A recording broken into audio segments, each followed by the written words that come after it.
Magandang umaga po sa ating lahat mga kapatid. Inaanaya ko po kayo magsitayo bilang paglalap po sa ating Panginoon. Pwede po ba kahit na ilang segundo lalahanin natin? Pikit natin saglit ang ating mga mata. Lalahanin natin pag-ibig ng Diyos po sa atin.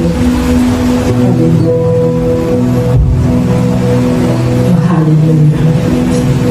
O dakilang banal na Ama na makapangyarihan. Ikaw po ang aming sinasamba sa mula po sa simula hanggang po sa pagtatapos ng aming pananambahan. Sa iyo lamang po, Panginoon, ang lahat-lahat po ng aming pananambahan na ito. At gayon din po, Panginoon, maraming po salamat sa umagang ito at sa nakaraang mga linggo, Panginoon. Salamat, Panginoon, sa patnubay mo po sa bawat isa sa amin. Lord, alam po namin na sa kabila po ng pandemya ito, Panginoon, ikaw po, Panginoon, ay narariyan. Hindi mo pinababayaan, Lord, ang iyong mga nilalang, lalo't higit ang iyong mga anak, Panginoon. Wala po kami, Panginoon, pangamba. Bagamat, Lord, paminsan-minsan talaga pong hindi maiwasan, lalo na't narababalita namin sa mga balita na maraming mga bagay, Panginoon. Ang mga ito na nakalipas, tulad po na lindol, Panginoon, bagyo. Ngunit, Panginoon, alam namin na walang forever maliban sa Diyos, sa makapangyarihan sa lahat. Ikaw, Lord, ang may kontrol ng lahat ng ito, O God. Kaya po, Panginoon, samahan mo nga po bawat isa sa amin sa umagang ito, Panginoon. Mula po, Panginoon, sa magbibigay ng message. Ikaw po, Lord, kaya ikaw po, Panginoon, ang magbigay sa kanya ng mga sasabihin niya. Kaya din, Panginoon, ang worship, ang magbibigay po ng tugtog. Ito po ay alay namin sa iyo, Panginoon. At inihiling po namin ang bawat isa, Panginoon, ay makinig sa mensahe na iyong bibigay sa umagang ito. At dalhin po namin ito sa aming pag-uwi. Hindi lamang namin po marinig, kundi pamuhay namin sa araw-araw. Alam namin, Panginoon, na magagawa namin ito sa tulong ng Panginoon. Salamat, Lord. Wala po salita na bigkas na kulang namin sabihin ang lahat ng kabutihan ng pag-ibig mo sa bawat isa. Ngayon din, Lord, kami kuminsan ay nagkukulang, Lord, sa mga bagay na hindi kalooban mo. Alam namin, Lord, na pinatawad mo na kami. Tulungan mo nga po kami sa araw-araw.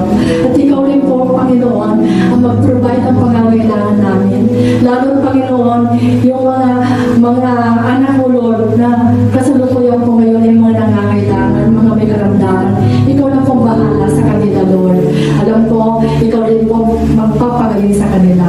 Ito lamang po masasabi namin dahil, Panginoon, hindi namin malaman kung paano namin pasasalamatan ang pag-ibig mo. Ang tanging masasabi namin, Lord, mahal ka po namin. Maraming salamat sa kaligtasan. Maraming po salamat sa buhay na binigay mo sa amin. Maraming salamat, Lord. Ito po aming samot dalangin na may pananalig sa tanging pangalan po ng aming Panginoong Jesus. Amen. Sa ngalan ng Ama, ng Anak, Espiritu Santo. Amen. Amen.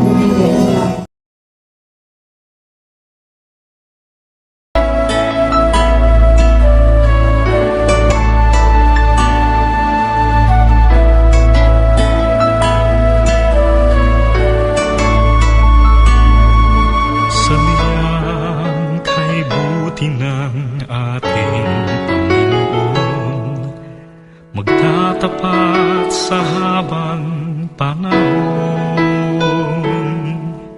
Maging sa kabila ng ating pagkukulang, biyaya niya'y patuloy na laan. Katulad ng pagsinag ng gintong araw, patuloy siyang magbibigay tanglaw. Kaya sa puso ko't damdamin, katapatan niya'y aking pupurihin.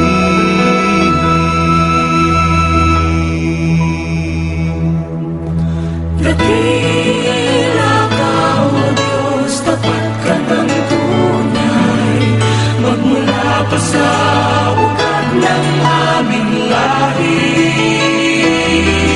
Mundo'y magunaw man, maaasahan kang lagi.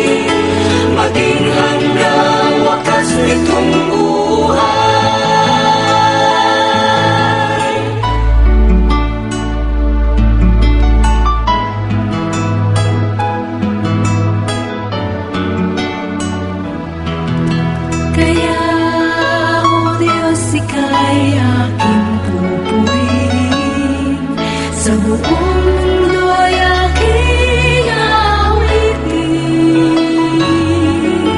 Dakila ang iyong katapatan, pag-ibig mo'y walang hanggan.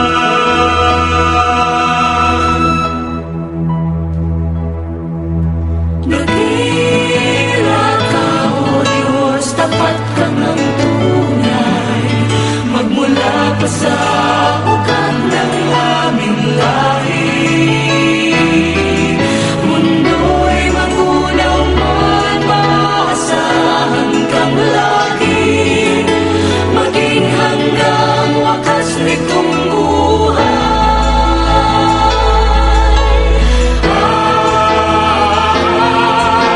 dakila ka, O Diyos, sa habang panahon.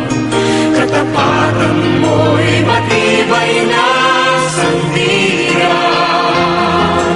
Sa bawat bighati, tagumpay man ay naroon. Daluyan ang pag-asa kung kailan ay hinahon. Pag-ibig mo'y alay sa amin noon hanggang ngayon. Dakila ka, O Diyos.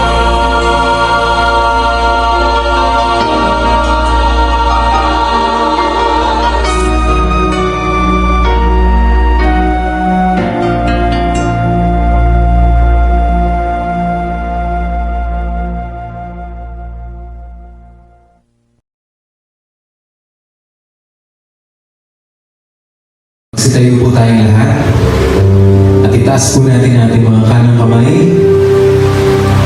at sabay-sabay po natin sabihin ang salita ng Diyos. Ang salita ng Diyos. Nagliligtas. Nagliligtas. Ang salita ng Diyos. Ang salita ng Diyos. Nagpapagaling ng sakit at karamdaman. Mapapagaling ng sakit at karamdaman. Ang salita ng Diyos. Ang salita ng Diyos. Nag-aayos ng buhay. Nag-aayos ng buhay. Ang salita ng Diyos. Ang salita ng Diyos. Nagbibigay ng pag-asa. Nagbibigay ng pag-asa. At ang salita ng Diyos. Ang salita ng Diyos. Nagpapala. Nagpapala. Sabay-sabay po natin sabihin, today, I receive the blessings in the Word. Blessings in the Lord. Ulitin po natin, today, Today, I receive I receive the blessings in the Word. blessings in the Lord. In Jesus' name, In Jesus' name, Amen. Amen. Amen.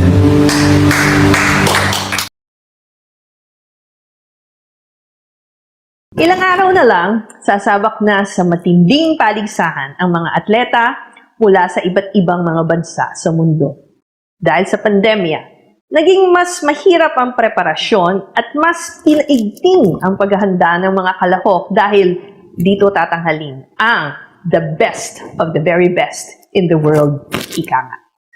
Ang tinutukoy ko ay ang paparating na Tokyo Olympics na magsisimula sa July 23. Alam ko pong aabangan po natin yan. Ang buhay Kristiyano ay maihahambing din po natin sa isang atleta na naghahanda at parang nakikipagtunggali rin sa isang paligsahan. Samahan niyo po ako sa ating pagbubulay ng salita ng Diyos upang paalalahanan tayo ng mga prinsipyo kung paano tayo tatakbo sa ating buhay pananampalataya. At tayo'y tatakbo ng may katagumpayan. Ang mensaheng ito ay pinamagatan kong The Race of Faith. Basahin po natin ang ating main text from 1 Corinthians chapter 9 verse 24. Babasahin po muna natin sa Tagalog at susunod sa English. Hindi ba ninyo nalalaman na tumatakbong lahat ang mga kasali sa isang takbuhan, ngunit iisa lamang ang tumatanggap ng gantimpala? Kaya't tumakbo kayo sa paraang kayo'y magkakamit niyoon. Do you not know that in a race, all the runners run, but only one gets the prize? Run in such a way as to get the prize. Ito pong binasa nating main text ay Bahagi ng isinulat ni Apostol Pablo sa mga mananampalataya sa Korinto. Dahil ang Korinto ay isang syudad na sikat sa pagdaraos ng Isthmian Games o katumbas ng Olympics sa ating pong kapanahunan. Ginamit itong metaphor ni Apostol Pablo para ituro ang isang uri ng disiplinadong pamumuhay katulad ng isang atletang nagsasanay sa isang paligsahan. Ang disiplinadong buhay Kristiyano ay magbubunga ng gantimpala. Higit sa ginto, higit sa pila, higit sa tanso. At ito'y magbibigay ng parangal sa Diyos. Ang buhay na ito'y nagtatanghal kay Kristo na siyang tunay ng gantimpala ng mga mananampalataya. Samahan niyo po ako. The race of faith. Key point number 1. Run with eyes on the prize. Napakalinaw ang nais bigyang diin ni Apostol Pablo. Kung ikaw ay isang atleta, bakit ka ba sumasali sa isang paligsahan? Di ba para manalo? Kahit anong sports, kahit na larong piko, tumbang preso, o luksong baka pa yan. Lalo na nga kung ito ay isang formal na paligsahan. Sumasali ka para manalo. Kahit ano pa man ang gantimpala, cash prize, trophy, o medal. Ang premyo'y katumbas ng mahabang panahon ng paghahanda at simbolo ng karangalan bilang mahusay na manlalaro. Madalas nga sinasabi ng mga sports analysts na may kakaibang galaw ang mga atletang gustong-gustong manalo. Hindi iniinda ang hirap, hindi iniinda ang injury o pagod. Nakapako ang kanilang mata sa panalo. Determinado, may tiyak na focus. Malinaw ang target. Sa bandang huli, ang nagwawagi ay ang team na hindi sumusuko. Ito ay makikita rin natin na isang prinsipyo sa chapter 9, verse 24 ng 1 Corinthians. Do you not know that in a race, all the runners run, but only one gets the prize? Run in such a way as to get the prize. Ano nga ba ang dapat nating tandaan sa ating pong pagtakbo upang makamit natin ang gantimpala? Bilang mga mananampalataya na nakikinig po ngayon, tandaan po natin, ang gantimpalang ito ay hindi ang ating kaligtasan. Malinaw ang sinasabi ng Biblia na ang ating kaligtasan ay regalo ng Diyos. Ito po'y regalo. Ang konsepto ng regalo ay iba sa konsepto ng gantimpala. Ang regalo ay galing sa kabutihang loob at kusang desisyon ng nagbibigay, walang kinalaman, at kontribusyon ang tatanggap ng regalong ito. Regalo ang ating kaligtasan na tinanggap natin dahil sa biyaya ng Diyos sa pamamagitan ng ating pananampalataya kay Kristo. Ibig sabihin, ang regalo ng kaligtasan na ating tinanggap ay dahil sa kabutihang loob at kusang pagpapasya ng ating Panginoong Jesucristo na siyang nagbayad ng presyo sa regalong ating tinanggap. Mababasa natin ito sa Ephesians chapter 2, verse 8. Dahil sa biyaya, kayo'y iniligtas sa pamamagitan ng pananampalataya. At ito'y hindi sa pamamagitan ng inyong sarili. Ito'y kaloob ng Diyos. Pupurihin natin ang Panginoon. Pangalawang bagay po na nais kong bigyan ng diin at paglilinaw sa ating key point number 1. Bilang mga mananampalataya, tandaan po natin na ang gantimpalang ito ay hindi dahilan para maglaban ang kapwa mananampalataya. Binanggit ni Apostol Pablo na sa dami ng mga magkakatunggali sa labanan gaya ng pagtakbo, di ba, iisa lang ang magwawagi. Iisa lang ang champion. Sa running race, kayang sukatin hanggang split second. Kahit na nga po ba 0.001 second kung sino ang nanalo.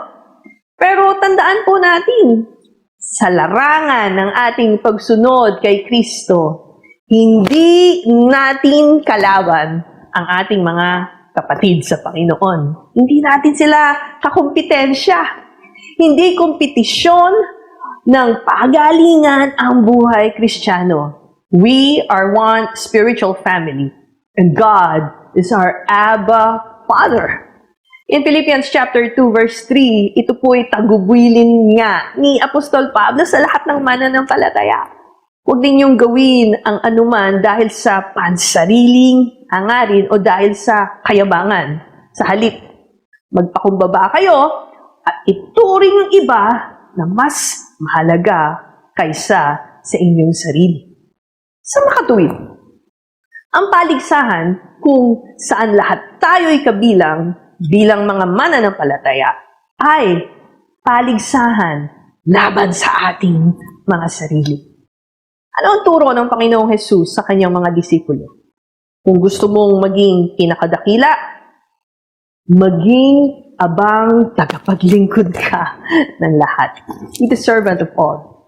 Kung gusto mong maging una, pinakahuli mong ilagay ang iyong sarili. Be the least of all. Bakit?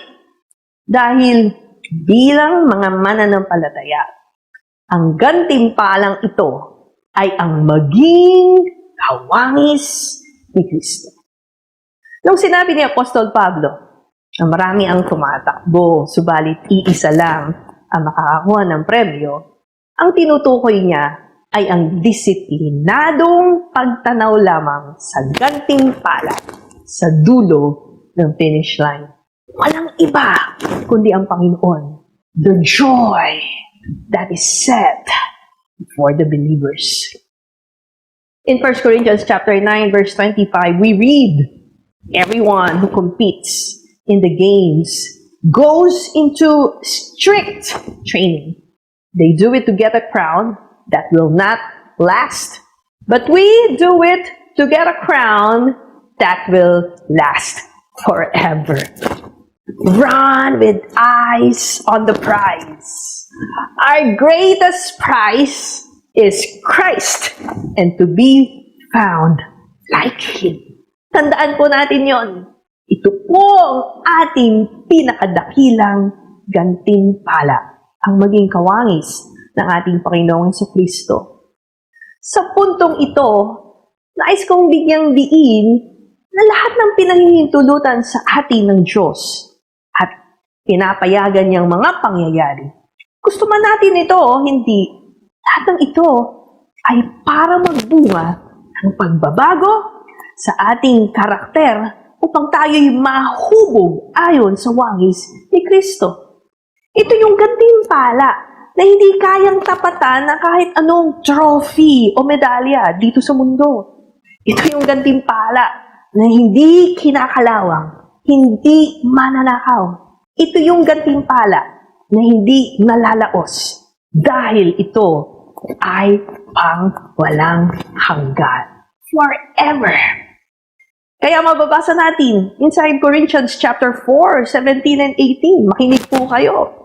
Sapagkat itong magaan at pansamantalang paghihirap ang naghahanda sa atin para sa walang hanggang kaluwalhatian na hindi mayahambing sa anuman. Sapagkat hindi namin pinagmamasdan ang mga bagay na nakikita, kundi ang mga bagay na hindi nakikita, sapagkat ang mga bagay na nakikita ay pansamantala lamang. Subalit, ang mga bagay na hindi nakikita ay walang hanggan. Nais ko po mag-testify. Alam ko pong yung iba po sa atin ay narinig na po ang patotoo na ito. But let me share it again. 15 taon na ang nakakaraan nang ako po ay na-diagnose ng breast cancer. taong 1996 to be exact. Sa sino mang nakatanggap ng cancer diagnosis mula sa doktor, natural na ipanalangin ang kagalingan at wala pong masama rito. Ang tanong ay, ano ba ang tunay na gantimpala para sa iyo? Ano ba ang tunay na gantimpala para sa akin? Sa karanasan ko po, maaari kong sabihin, Lord, naglingkod naman ako. Naglingkod naman po ako sa inyo sa matagal na panahon. Ginawa ko ito, sinakripisyo ko ito, etc., etc., etc. Baka naman pwedeng gantimpala ko na ang kagalingan. Kapalit ng mga ginawa ko para sa iyo. Alam niyo po, mabuti ang Diyos na hindi niya pinahintulutan na hilingin ko ito bilang gantimpala. Pagkus, tinuruan niya akong maghintay, magtiwala, manahimik, makinig, at bitiwan ang mga bagay na dati kong hinahawakan ng mahigpit. Bitiwan ang mga bagay na sa paniniwala ko ay akin. Alam niyo po, inasag niya ang anumang pagtitiwalang meron ako sa aking sarili upang lubusang tumingin lamang sa Kanya na siyang pinagmumula ng aking kalakasan at buhay at lahat sa akin. Salamat po sa Diyos sa kagalingan na pinagkaloob po niya sa akin. Dahil sa Kanyang pagtuturo, naunawaan kong maging ang kagalingang kaloob niya'y para lamang ipakilala niya ang Kanyang lakas at pagliligtas. Ang kagalingan ko'y napakalaking blessing. Ito po'y napakalaking biyaya ng Diyos. At ito rin ay napakalaking responsibilidad. Hindi gantimpala. Dahil ang masasabi kong pinagsusumikapan ko na hanggang ngayon ay nais kong makamtan. Ito po na masasabi kong tunay na gantimpala ng buhay ko. At patuloy kong pagsusumikapan hanggang sa ako'y kunin ng Panginoon. Ito po yung ang buhay ko'y maging patotoong buhay at magpakilala kung sino si Kristo sa aking buhay. Sa lahat ng aspeto ng aking buhay, ang makita lamang ng tao ay ang kaluwalhatian ng Diyos at makilala na si Kristo lamang ang tunay na tagapagligtas. Mga kapatid, sa ating pong mga buhay, ano nga po ba ang gantimpala na ating pong inaasam? Sa panahon ni Apostol Pablo, alam niyo po ba na nakadisplay yung po bang wreath? Ito po'y nakadisplay doon sa tapat ng finish line at dito'y nakafocus ang tingin ng mga manlalaro, yung po mga tumatakbo. Ito ang premyo na kanilang tinititigan habang tumatakbo. Kayo pong mga nakikinig sa mensaheng ito, ano po ba ang pinagsusumikapan nating premyo o gantimpala sa buhay? Sa sandali pong ito, ano man po ang inyong kinalalagyan sa buhay, sa inyong buhay pananampalataya, sa inyong pagtakbo, sa inyong pagkilala sa ating Panginoon sa Kristo. Saan po tayo nakatingin? Sa ating pong pagtakbo, ang dalangin ko po, let us run with our eyes on the prize. And that is to be more like Christ. Pumunta po tayo sa ating key point number 2. The race of faith. Run with endurance. Gusto ko pong i-share isang quotation. There is nothing which so certifies the genuineness of a man's faith as his patience and his patient endurance. His keeping on steadily in spite of everything. That's a quote from Martin Lloyd-Jones. Mababasa natin in Hebrews 12 verse 1.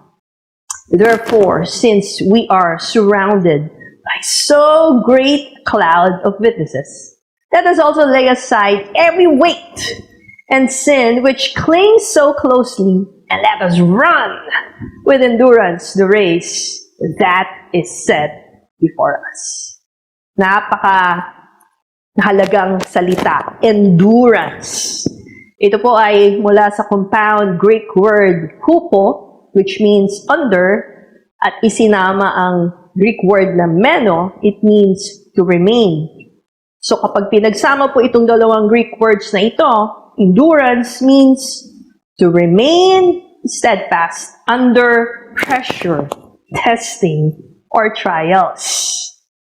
Continuing Christian commitment in the face of difficulty. Born in a context of hostility, persecution, and the death of their Lord and His disciples, the endurance of Christians in the face of persecution and temptation underlies most the New Testament. Ito po ay pag-aaral na ginawa. And I quote that from Baker's Evangelical Dictionary of Biblical Theology. Ibig sabihin, talaga pong kakambal ng endurance ang paghihirap. Kaya nga endurance nananatili ka doon at nagpapatuloy kahit mahirap. Sa pagpapatuloy ng ating pagtakbo bilang mananampalataya, mahalaga na tandaan natin ang bili ng Biblia kung paano tayo tatakbo ng may pagtitiyaga kahit sa gitna ng paghihirap, pagdurusa at pagsubok. Tingnan po ninyo itong parehas na verse na binasa natin sa Tagalog. Kaya nga, dahil napapalibutan tayo ng ganoong karaming mga saksi, iwaksin natin ang bawat bagay na papabigat sa atin. At ang kasalanang mahigpit na pumipigil sa atin at takbuhin nating may pagtitiyaga ang takbuhing inilagay sa ating harapan. Iwaksi ang mga nagpapabigat. Lay aside every weight. Napakahalaga po ng proper attire or uniform sa isang atleta. Lalo na sa isang runner. Dry fit na shirt and shorts at fly knit na sapatos. Inaalis ang anumang maaaring dagdag bigat sa pagtakbo. Sa ating pong pagsunod kay Kristo upang mahubog ayon sa kanyang wangis, anong dagdag bigat ang nagpapabagal sa ating pagtakbo?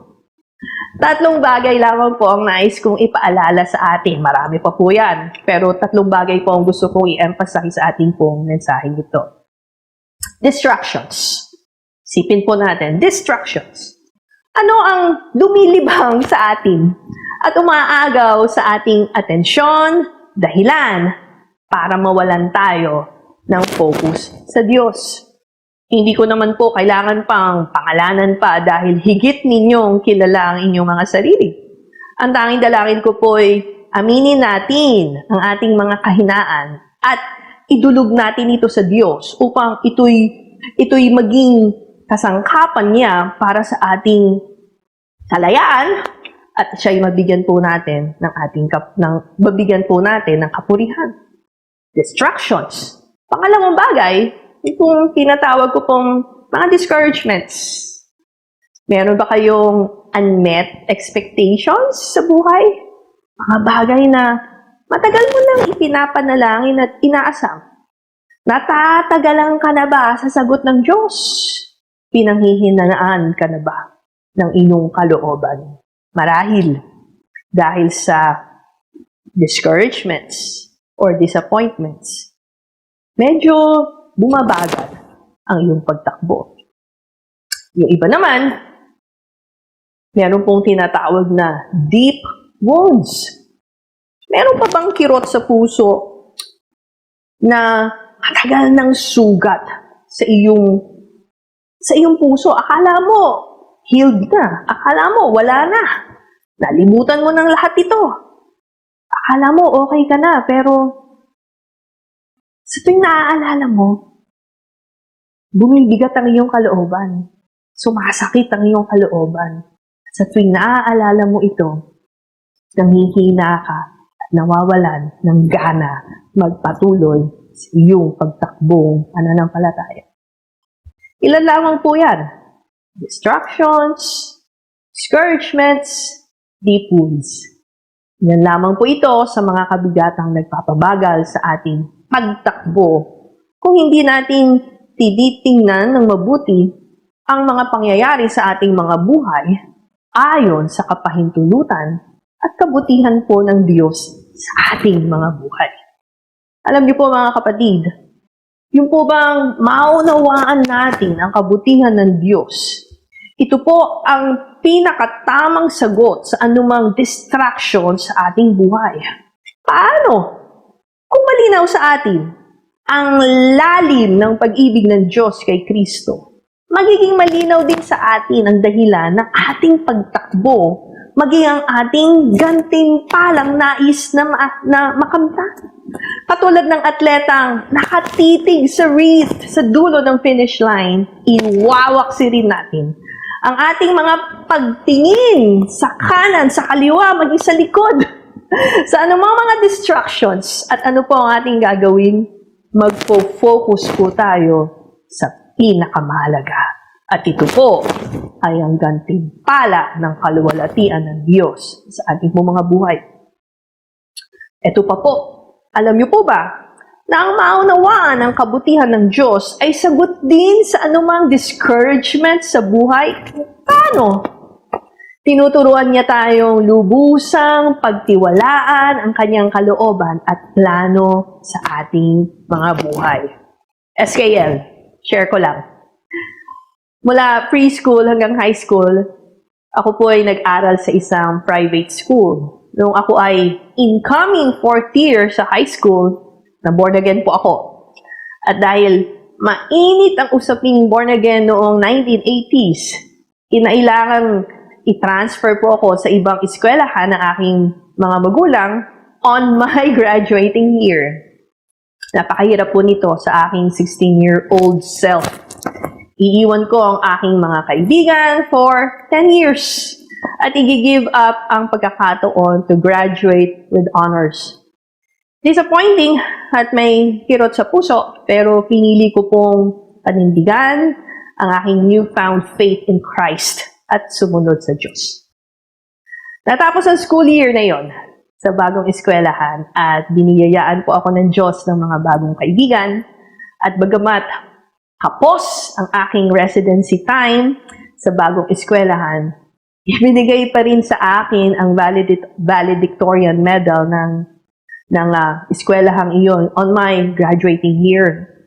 Hindi ko po ito ipinagmamalaki, kundi gusto ko pong ipatotoo para maintindihan po natin na sa ating pagsunod ng buong pagpapasakop at pagtitiwala sa Diyos, ang katiyakan ng kanyang pagsama ang pinakamainam nating gantimpala. Dahil kung siya mismo ang premyo, ano pa po ba ang papantay sa kanya? Di po ba ang sagot natin ay wala na nga. Wala. Dahil si Kristo ang siyang ating tunay ng gantimpala.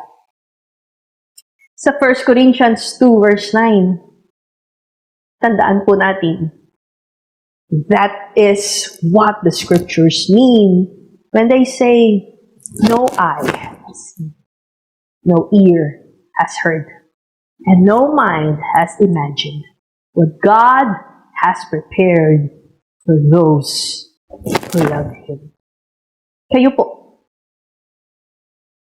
lubusan po tayong magtiwala sa Panginoon. Kahit na may mga nangyayari na hindi natin gusto o hindi natin uunawaan pa ngayon, maghintay tayo, magtiwala tayo. Tingnan natin na sa lahat ng sandali, mabuti ang kalooban ng Panginoon. Sa araw, magugulat ka na lang. Meron palang nakahanda ang Diyos na higit pa sa ating inaasahan. Kaya naman, ang maunawaan ang kabutihan ng Diyos, ito po ay sagot din sa anumang deep wounds. Walang sugat. Gaano man ito kalalim, ang hindi kayang pagalingin ng Diyos. Tandaan niyo po yan. Paano? Tingnan po natin ang isa sa mga pangako ng Panginoon. Isaiah chapter 53 verse 5. Ang totoo, sinugatan siya dahil sa ating mga pagsuway. Binugbog siya dahil sa ating kasamaan. Ang parusang tiniis niya ang naglagay sa atin sa magandang kalagayan. At dahil sa mga sugat niya, ay gumaling tayo. Tumanggap tayo ng kagalingan. There is healing in Jesus. Kaya po in Psalm 34 verse 18, remember this. The Lord is near to the brokenhearted and saves the crushed in spirit. Kapatid, marahil ang sugat na naranasan mo ay paraan ng Diyos upang mas naranasan mo ang kanyang pagyakap at kalapitan. Intimacy.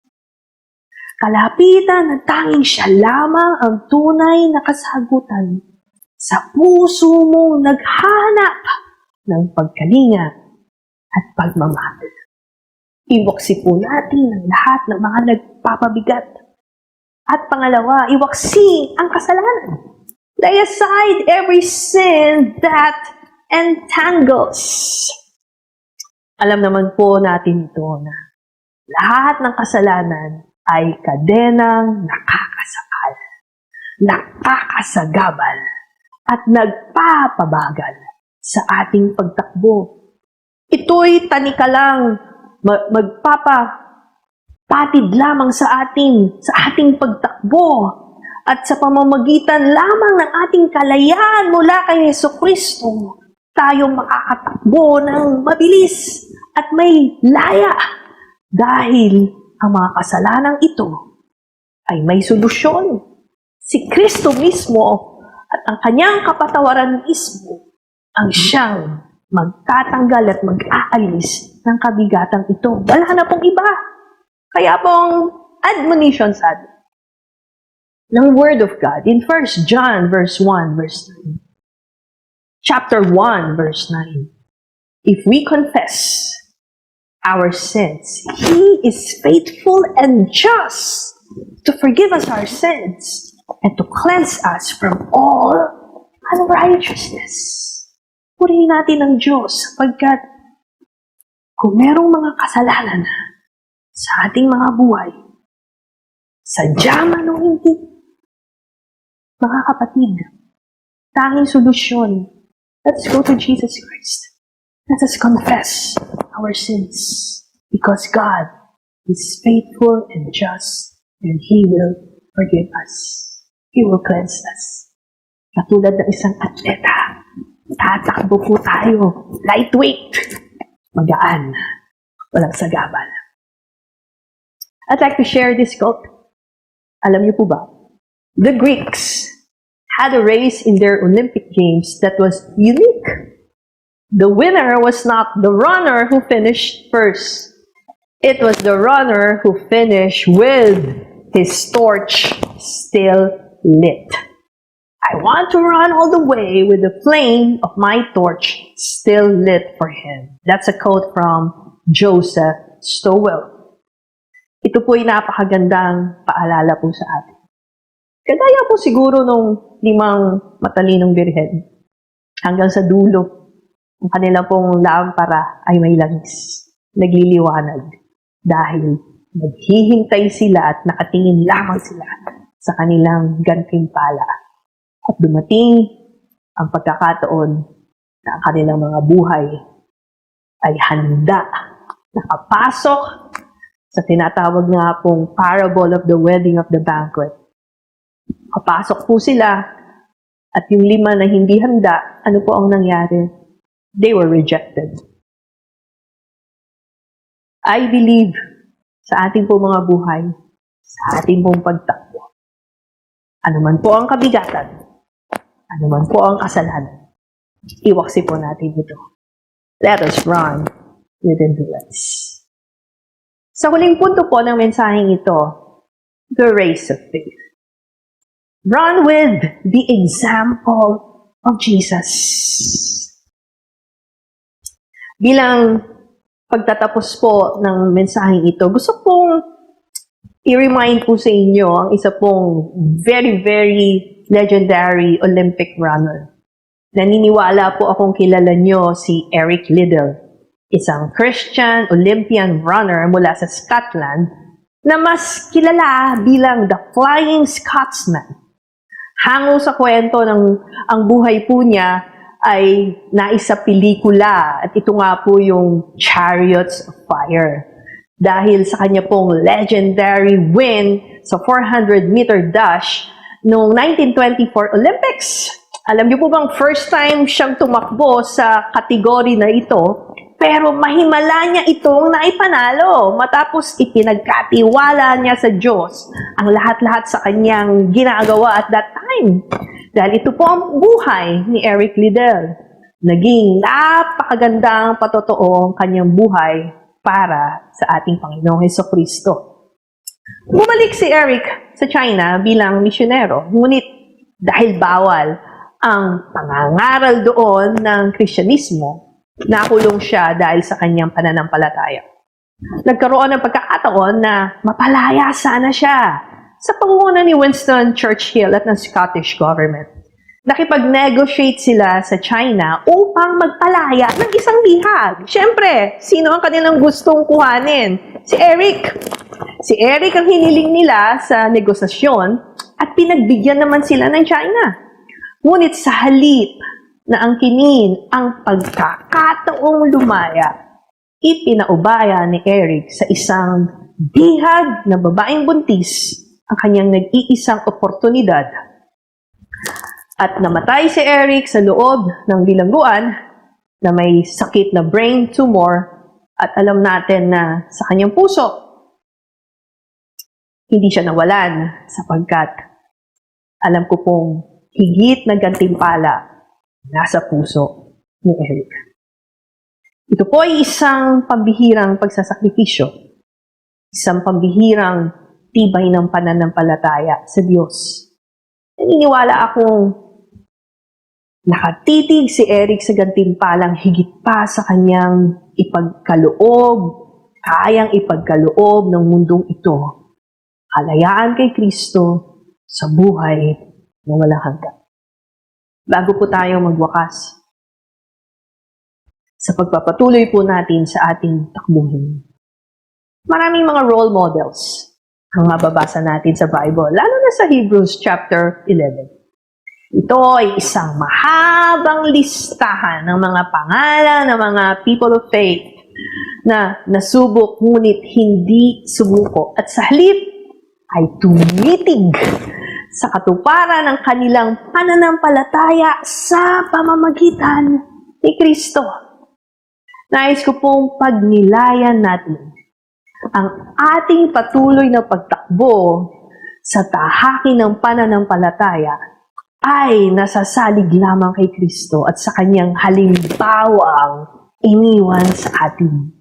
Kung meron po tayong role model sa ating pagtakbo, wala na pong ibang ito, kundi ang ating Panginoong Hesukristo. Makinig po kayong mabuti. Isipin po nating mabuti. Kung nahulog si Jesus sa alinman sa tatlong pagsubok sa kanya ni Satanas, sa ilang matapos siyang mag-ayuno ng 40 days and 40 nights, paano na kaya tayo? Kung hindi ininom ni Jesus ang saro ng kalooban ng Ama doon sa hardin ng Getsemani, paano na kaya tayo? Kung itinigil ni Jesus ang pagpasa ng krus, inayawan niya ang hampas ng latigong bakal at sinukuan ang koronang tinik, paano na tayo? Kung hindi tiniis ni Jesus ang krus ng Kalbaryo para sa ating katubusan at kaligtasan, paano na tayo? Subalit alam po natin, kasaysayan ng magpapatibay at ito ang ating pananampalatayang buhay. Ang ating Panginoong Jesus ay hindi sumuko. Ang kanyang sinimulan, siya rin ang nagtapos. Isang misyong natapos niya. Kaya mababasa sa Hebrews 12 verse 2, ituon natin kay Jesus ang ating paningin. Sa Kanya na nagtatag at nagpasakdal ng ating pananampalataya. Dahil sa kagalaang inilagay sa Kanyang harapan ay tiniis niya. Tiniis niya ang krus. Pinagwalang bahala niya ang kahihiyan nito. At ngayon, nakaupo siya sa kanan ng trono ng Diyos. Looking to Jesus, the founder and perfecter of our faith, who for the joy that was set before him endured the cross, despising the shame, and is seated at the right hand of the throne of God. Mga kapatid, kulang ang kaya nating banggitin na pagpupuri upang pasalamatan ng Diyos sa Kanyang sakripisyo para sa atin. Kulang ang kaya nating isipin. Kulang ang kaya nating isipin kung gaano ang paghihirap ng Diyos upang lubusan nating maunawaan ng lalim kung saan niya tayo iniahon. Kulang ang kaya nating ibuhay sa mundong ito upang kilalanin ang kanyang kadakilaan. Subalit, sa ating kakulangan, ang pinakamalaking pagtatanong at dapat po nating pag-isipan, kahit sa ating mga kakulangan, paano tayo tutugon? Sa ating mga kahinaan, paano tayo magpapatuloy? Isa pong unknown author ang nais ko pong i-quote as I close this message. The race is not always to the swift, but to him who keeps on running. Let us keep on running with Jesus as our example. He set his eyes on the joy that was set before him. Ang Panginoong Jesus, buong puso, walang kahihiyan, walang pagdududa, sinabi niya sa kanyang ama in John 17 verses 4 and 5, I glorified you on earth, having accomplished the work that you gave me to do, and now, Father, glorify me in your own presence with the glory that I had with you before the world existed. Tinapos ng ating Panginoong Jesus ang lahat ng kanyang mission up to the last point of his mission order. Why? He endured the cross, despised the shame, because there was a joy. There was this joy set before him. What was the joy set before Jesus? It was the joy of giving glory to his Father by displaying God's immeasurable grace through his death at the cross. Mga kapatid, tumakbo tayo hindi ayon sa sarili nating lakas. Tumakbo tayo ng matapat, matatag, at matuwid ayon sa biyaya at lakas ni Kristo na tumapos ng takbuhin para sa atin. Pagtawid natin sa finish line, ito po ang maririnig natin mula sa ating Ama. Well done, my good and faithful servant. Enter to my rest. Let us keep on running. In this race of faith, let us run with our eyes on the prize. Let us run with endurance, and let us run with Jesus as our example. Sama-sama po tayo manalangin. Dakilang Diyos, sa inyo pong habag at biyaya, naririto po ang aming mga buhay. Tingnan niyo po, masdan sa liksikin ang aming mga puso. At dalangin po namin, Panginoon, kung meron man pong mga deep wounds na nagpapabagal at nagpapabigat sa aming pagsunod sa inyo, dalangin ko po ang kagalingan. Nagmumula sa inyo pong biyaya. Let there be healing. Healing of the past, healing of the soul, healing of the mind, healing of relationships. Kung meron man pong mga discouragement sa aming mga buhay, marahil, Panginoon, na-disappoint kami ng mga pangyayari, mga tao sa paligid namin, hindi namin inaasahan ang mga bagay na nangyayari ay taliwas sa gusto naming mangyari. Lord, dalangin ko po na patuloy nga po, turuan mo kaming magtiwala po sa inyo. Turuan niyo kami, Panginoon, na makita, maunawaan na sa lahat ng sandali, ang kabutihan niyo, Panginoon, ang siyang laging mangyayari sa aming mga buhay. Cause us to trust in you absolutely and believe that you are our sovereign. Kung meron man po mga distractions, O Diyos, tulungan niyo kami, Panginoon, na tumitig lamang sa gantimpalang tanging ikaw lamang ang makapagbibigay sa aming mga buhay. At ang gantimpalang ito ay ang karangalan niyo. Ang gantimpalang ito ay maging kawamis niyo. Kaya po ang dalangin ko, O Diyos, patuloy niyo po kami inspire, i-motivate at ipaalala sa amin na ang lahat ng aming ginagawa para sa inyong kaluwalhatian at para sa inyong pangalan, hindi po ito mawawalan ng kabuluhan. O Panginoon, salamat sapagkat Ikaw, aming Panginoong Jesus, you are our greatest example. Ikaw po ang aming role model. Salamat po dahil tinapos nyo ang inyo pong misyon upang sa pagtatapos na ito, Panginoon, mayroon kaming kasiguruduhan, meron kaming katiyakan na anumang bagay na sinimulan nyo sa aming mga buhay, tiyak na ito'y makukumpleto, tiyak na ito'y magaganap sapagkat ikaw mismo ang siyang kukumpleto nito para sa aming mga buhay, higit sa lahat, para po sa inyong pong kaluwalhatian. Maraming salamat sa mga paalalang ito. Maraming salamat sapagkat sa lahat ng bagay, ito lang po palagi ang aming panghahawakan. I can do all things through Christ Jesus who strengthens me. We give you praise, we give you glory. This is our prayer. Amen and amen.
Ay po ba'y napagpala? Sulyapan niyo ulit ang inyong mga katabi, sabihin sa kanya, take courage. Take courage. God is with us. Manalangin po tayo lahat. I want you to lift your hands to the Lord. Father, preserve your people. Protect your people. Heal your people. In and bless your people. May the love of the Father, the grace of the Lord Jesus Christ, the fellowship of the Holy Spirit be with you all. In Jesus' name, amen. Go in peace. Tapos na po ang ating worship service. Magkita-kita